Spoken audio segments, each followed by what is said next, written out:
उनका ये औकात देख लेना, ये खालिस्तानी है कि पाकिस्तानी है, कि उनका सीना पर नीमक दरड़ दे के खून निकाल देने वाला पक्का हिंदुस्तानी है। किसान तब भी थे जब मोदी जी नहीं थे, और किसान तब भी रहेंगे जब मोदी जी नहीं रहेंगे।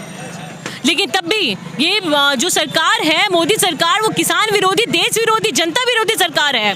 पप्पू यादव रात के 12 बजे वो एनएमसीएच पहुंचते थे, कहते थे कि देखो यहाँ मरीज तो हैं, बाप बाप कर रहे हैं, एनएमसीएच में ऑक्सीजन नहीं मिल रहा है।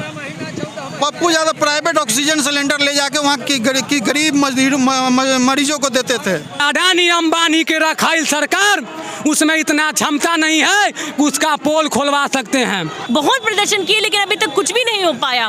मेरा बस चले तो मैं अभी का अभी सारा कानून वापस करवा दूं और मोदी सरकार को उसकी औकात दिखा दूं। टोटल एम्बुलेंस सुरूरी जी के लठैत चला रहे हैं, उस एम्बुलेंस से दारू ढोने का काम करते हैं, उस एम्बुलेंस से बालू ढोने का काम करते हैं। तो देश को प्रधानमंत्री हम चुने चौकीदार के रूप में, लेकिन चौकीदार ही चोर निकला।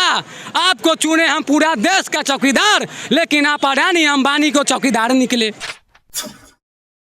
कृषि कानून को लेकर आप लोग डाक बंगला चौक पे है, कृषि कानून वापस नहीं होता है तो क्या कीजिएगा? आप वो दिन याद कीजिए जब ये भाजपा सरकार, दाढ़े वाली सरकार, ड्रग्स सरकार, गोदी मीडिया सरकार जब सत्ता में आई थी, तो हमारे बिहार के एक संसद भवन में कि एक बच्चा पैदा होने में 9 महीना लगता है। अभी तो सरकार आई ही है, लेकिन आज किसान आंदोलन का 10 महीना हो गया, किसान का बच्चा भी 1 महीना का हो गया। लगातार किसान भी 10 महीना से भूखे और उनका बच्चा भी आज 1 महीना से भूखे। लेकिन ना गोदी मीडिया चला रहा है, ना मोदी मीडिया चला रहा है, ना यह ड्रग्स मीडिया चला रहा है। आपको वह दिन भी याद होगा जब दाढ़ी वाले बाबा चुनाव में आए थे, दाढ़ी तो इन्हें बढ़ाए हैं ना, तो काला धन वापस लाएंगे, लेकिन आज उजला धन वापस आया। और अडानी अंबानी के रखाइल सरकार, उसमें इतना क्षमता नहीं है कि उसका पोल खोलवा सकते हैं। मोदी जी का कहना है कि जो किसान कानून आया है वो किसानों के हित के लिए है। अगर किसान के हित के लिए रहता तो इतना भीड़ सड़क पर क्यों रहता? मोदी बाबा, आप पैसा से खरीद के भीड़ जुटाते हैं। तो कहते हैं कि खालिस्तानी है ये लोग, किसान नहीं है। तो उनका ये औकात देख लेना, ये खालिस्तानी है कि पाकिस्तानी है, कि उनका सीना पर नीमक दरड़ दे के खून निकाल देने वाला पक्का हिंदुस्तानी है। अच्छा, हाँ, देखिए मोदी बाबा एक ऐसे प्रधानमंत्री हुए कि झूठ के अलावा सच कभी नहीं बोले, कि हवाई चप्पल वाले हवाई जहाज में चढ़ेगा, लेकिन आज वो व्यक्तिगत हवाई जहाज में घूम रहे हैं। उनका कोई सांसद मंत्री घूम रहा है? तो देश के प्रधानमंत्री नु है, तो देश को प्रधानमंत्री हम चुने चौकीदार के रूप में, लेकिन चौकीदार ही चोर निकला। आपको चुने हम पूरा देश का चौकीदार, लेकिन आप अडानी अंबानी को चौकीदार निकले। आप ये देखिए, ये बात बहुत सोचने की बात है। यह आंदोलन कोई छोट मोटा आंदोलन नहीं है, यह आंदोलन गोदी मीडिया को भी पेट भरता है, कैमरा जीवी को कहने वाले प्रधानमंत्री को भी पेट भरता है, मोदी भक्त को भी पेट भरता है, अंध भक्त को भी पेट भरता है, क्योंकि लगातार 10 महीना से किसान धरना पर बैठा हुआ है। क्या नाम है आपका? मेरा नाम पुरुषोत्तम कुमार सिंह। कौन जिला? पूर्व जाप प्रत्याशी, बख्तियारपुर विधानसभा, पटना जिला। बताइए काहे के लिए बैठे हैं कृषि कानून? अरे मोदी जी जो काला कानून लाए थे ना, उसी के खिलाफ हम लोग आज सड़कों पर हैं। मोदी जी का तो कहना है कि जो काला कानून आया हुआ है वो किसानों के हित के लिए है। अरे किसानों का हित का होता तो कड़ुआ तेल 200 रुपये लीटर अब क्यों हो गया? सस्ता ना होता। उस काला कानून के कारण ही ना अडानी अंबानी ने 200 रुपये लीटर कड़ुआ तेल कर दिया, और सरकार हाथ पर हाथ रख के बैठी हुई है। पिछले 10 महीना से कृषि कानून के खिलाफ में लोग बैठे हुए हैं। आखिर अगर अभी तक अगर फैसला नहीं आया, अगर आने वाले समय में भी नहीं आता है तो क्या कीजिएगा? किसान लगभग 10 महीने से बैठे हुए हैं, दर्जनों किसान शहीद भी हो गए, तब भी हम लोग हिलने वाले नहीं हैं। आखिरी दम तक जन अधिकार पार्टी किसानों के कदम से कदम मिला के लड़ेंगे, जब तक ये काला कानून वापस नहीं होती है। आखिरी सांसों तक हम लोग किसान के साथ ये संघर्ष करेंगे। अच्छा, एक बात बताइए, आप पप्पू यादव के पार्टी से, पप्पू यादव जो गिरफ्तार हुए किस कारण हुए? सरकार को नंगा कर रहे थे। कैसे? चले नीतीश कुमार जाते थे, बीटा में हॉस्पिटल का उद्घाटन किए थे कोरोना काल में, दिखा होगा आपको। मगर पप्पू यादव जाके वहाँ फेसबुक लाइव होकर दिखाते हैं, वहाँ ना बेड है, ना डॉक्टर है, ना नर्स है, ना दवा है, सिर्फ बिल्डिंग बना हुआ है। तो सिर्फ बिल्डिंग बन जाने से लोगों का इलाज होता है क्या? उसी तरह एनएमसीएच में हर दिन लगभग 10 से 50 से 25 लोग मरते थे। सरकार कहती थी 2, पप्पू यादव वहाँ लाइव करके दिखाते थे बॉडी के, देखो एनएमसीएच में कितने लोग मरे हुए हैं। पप्पू यादव रात के 12 बजे वो एनएमसीएच पहुँचते थे, कहते थे कि देखो यहाँ मरीज तो हैं, बाप बाप कर रहे हैं, एनएमसीएच में ऑक्सीजन नहीं मिल रहा है। Pappu Yadav private oxygen cylinder ले जाके वहाँ की गरीब मरीजों को देते थे, मगर सरकारी ऑक्सीजन नहीं मिल पाती थी। तो सरकार को लगाई थी, तो रोज़ हमको कभी एनएमसीएच, कभी पीएमसीएच, कभी बीटा, कभी जंदाहा, जहाँ स्वास्थ्य केंद्र है नीतीश जी के उद्घाटन करते थे तो उसका पोल खोलने पप्पू यादव जी पहुँच जाते थे।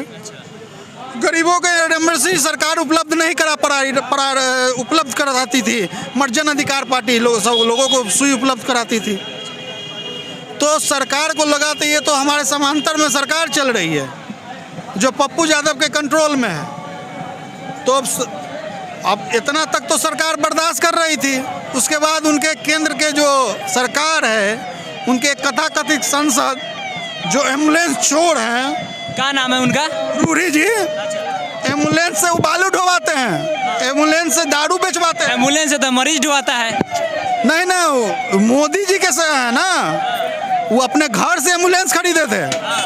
आज तक वो बताने के लिए ना डीएम, ना बिहार सरकार, ना पटना का प्रशासन तैयार है कि किस हैसियत से भारत सरकार के द्वारा खरीदा गया एम्बुलेंस अपने घर पर रखते हैं और गरीबों को पहुंच से दूर है।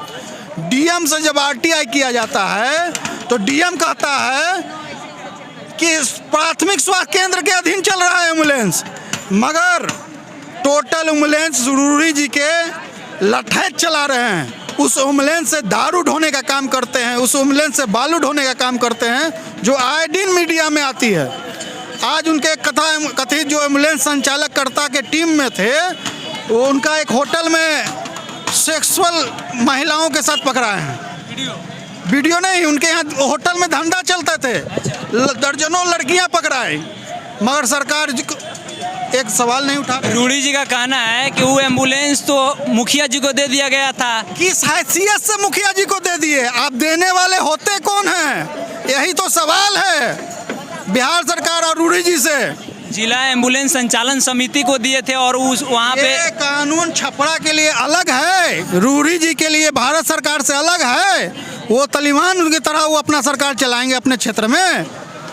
ये पूरे भारतवर्ष के लिए है कि संसद निधि से खरीदा गया एम्बुलेंस डीएम के अधीन रहेगा। डीएम अपने प्राथमिक स्वास्थ्य केंद्र या सिविल सर्जन के अधीन में चलाएगा। तो मुखिया चलाने वाले कौन होते हैं? और अगर एम्बुलेंस में दारू पकड़ाया, मुखिया चला रहा था, तो आपको क्यों दिक्कत हुआ? आप क्यों मीडिया के सामने आए? आप मीडिया से क्यों जवाब दे रहे हैं? ये सवाल का जवाब डीएम को देना चाहिए था, सिविल सर्जन को देना चाहिए। क्या नाम है आपका? राजेश रंजन, राष्ट्रीय महासचिव जन अधिकार। तो हमारे साथ एक और मैडम है। मैडम, जातीय जनगणना पे केंद्र सरकार ने बोला है कि ना, हम जातीय जनगणना नहीं करा सकते हैं, हलफनामा दिया है सुप्रीम कोर्ट में, क्या कहना है इसमें मैं ये कहना चाहूँगी कि जिससे जिससे उनका काला चिट्टा खुलते हुए नज़र आता है, वो काम करने से वो साफ इनकार कर देते हैं, वो साफ मना कर देते हैं, वो बोल देते हैं कि ऐसा करेंगे ही नहीं। और आप देखते भी हैं, किसान लगातार 10 महीने से प्रदर्शन कर रहे हैं, फिर से ठंड से प्रदर्शन शुरू हुई थी, फिर दोबारा ठंड आने वाला है, लेकिन क्या सरकार ने सुना? मोदी जी का कहना है कि किसानों के हित के लिए कानून है। मोदी जी से कहने से नहीं हो जाता है ना। किसान तब भी थे जब मोदी जी नहीं थे, और किसान तब भी रहेंगे जब मोदी जी नहीं रहेंगे। लेकिन तब भी ये जो सरकार है, मोदी सरकार, वो किसान विरोधी, देश विरोधी, जनता विरोधी सरकार है। हम आज जनता, हम महिलाएं आज रोड पे आने को मजबूर हैं। इस कोरोना जैसी महामारी में भी हम आज रोड पर हैं। सब सब कुछ भूल के, क्योंकि सीधा महंगाई का मार भी जो है, किसान भाई जो परेशान है उसकी परेशानी सिर्फ उन तक नहीं है, वो मार हमारे तक भी पड़ रहा है। किसान लड़ रहे हैं, वो तो ऐसा सिर्फ लड़ाई उनकी खुद की नहीं है, वो पूरे देश की जनता के लिए लड़ाई लड़ रहे हैं और शहीद हो रहे हैं। मैं बहुत शर्मिंदगी महसूस करती हूँ कि अभी तक हम लोग बहुत प्रदर्शन किए लेकिन अभी तक कुछ भी नहीं हो पाया। मेरा बस चले तो मैं अभी का अभी सारा कानून वापस करवा दूँ और मोदी सरकार को उसकी औकात दिखा दूँ। जो जिस तरह से मोदी सरकार किसानों का विरोध कर रही है वो बिल्कुल निंदनीय है और शर्मिंदा होने वाली बात है। आने वाले समय में अगर कृषि कानून वापस नहीं लिया जाता है तो किसानों को क्या करना?